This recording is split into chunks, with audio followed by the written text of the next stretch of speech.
Cette femme était née dans une pauvreté si extrême qu'elle n'a même pas possédé une paire de chaussures avant l'âge de 6 ans.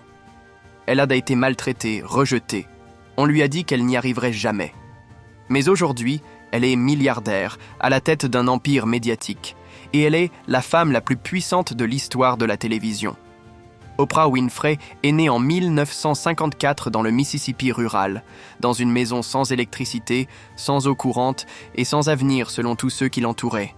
Élevée par sa grand-mère, elle portait des robes confectionnées dans des sacs de pommes de terre, utilisait des épis de maïs comme poupées et survivait grâce à l'eau de pluie et au reste de nourriture. Mais déjà à cette époque, quelque chose la distinguait des autres. À seulement 3 ans, elle lisait déjà la Bible à haute voix devant la congrégation de son église.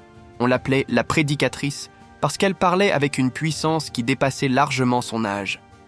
Sa grand-mère reconnaissait en elle un don particulier, une intelligence rare qui brillait malgré la misère environnante. Mais la vie chez grand-mère ne dura pas éternellement. À 6 ans, elle fut envoyée vivre avec sa mère dans un quartier difficile de Milwaukee. Là-bas, elle retrouva la pauvreté, mais cette fois mélangée à la maltraitance, au traumatisme et à la peur. L'enfance d'Oprah devint un cauchemar. Elle subissait des abus répétés, vivait dans la terreur constante, et personne ne semblait capable de la protéger.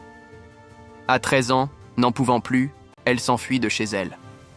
À 14 ans, elle donna naissance à un fils qui mourut en bas âge, une tragédie qui marqua profondément sa jeune existence. La plupart des gens auraient sombré face à tant d'épreuves.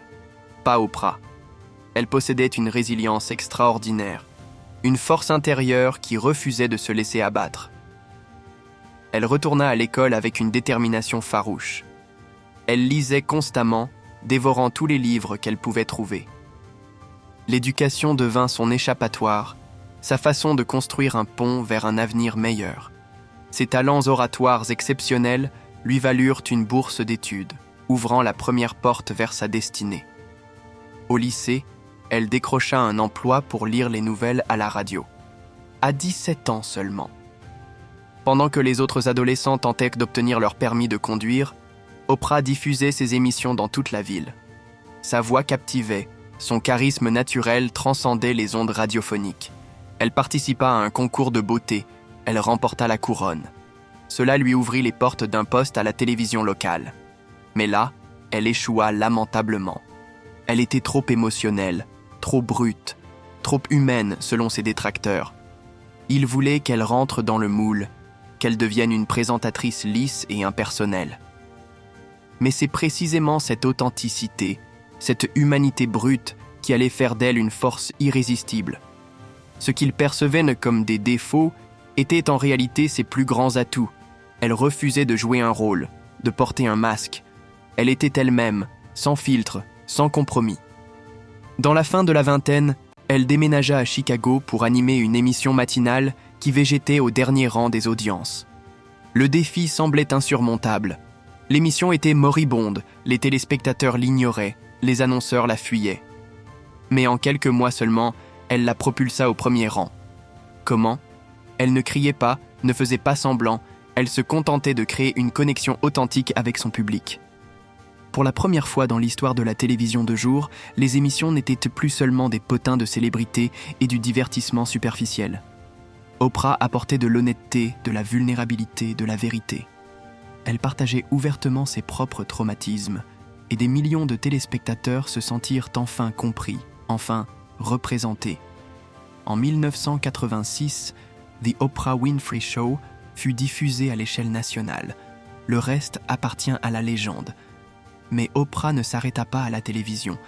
Elle était une visionnaire, une femme d'affaires redoutable qui comprenait l'importance de contrôler son destin.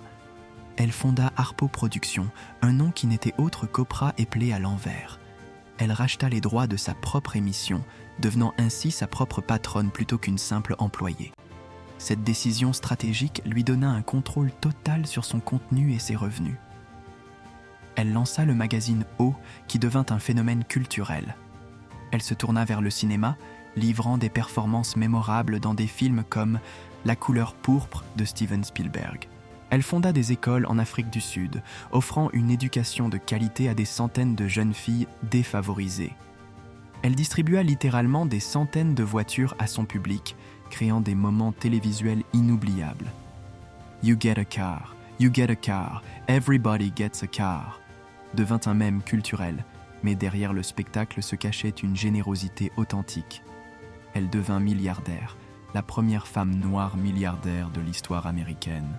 Un exploit extraordinaire qui brisait tous les plafonds de verre. Mais malgré sa richesse et son influence, elle n'oublia jamais d'où elle venait. Elle ne chercha pas à effacer son passé difficile, elle l'utilisa comme carburant pour son succès. Chaque échec, chaque insulte, chaque porte qui s'était fermée devant elle, tout cela devint une partie intégrante de son empire. Elle transforma sa douleur en pouvoir, ses traumatismes en triomphe. Sa biographie devint une source d'inspiration pour des millions de personnes à travers le monde. Et voici le plus extraordinaire. Elle n'atteignit pas ses sommets en étant impitoyable ou en écrasant les autres. Elle y parvint en restant authentique, bienveillante, présente et puissante. Dans un monde où le succès semble souvent exiger de sacrifier son humanité, Oprah prouva qu'on pouvait conquérir le monde en restant soi-même. L'histoire d'Oprah n'est pas simplement celle d'une ascension sociale spectaculaire. C'est la transformation de la souffrance en mission de vie, de la pauvreté en pouvoir d'influence. C'est la preuve vivante que notre point de départ ne détermine pas notre destination finale.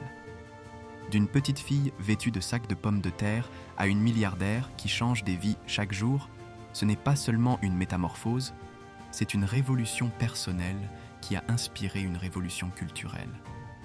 Son parcours nous enseigne que nos blessures peuvent devenir nos forces, que nos épreuves peuvent se transformer en sagesse et que notre authenticité peut être notre plus grande arme dans la conquête de nos rêves les plus fous. Vous avez été inspiré par cette histoire extraordinaire ?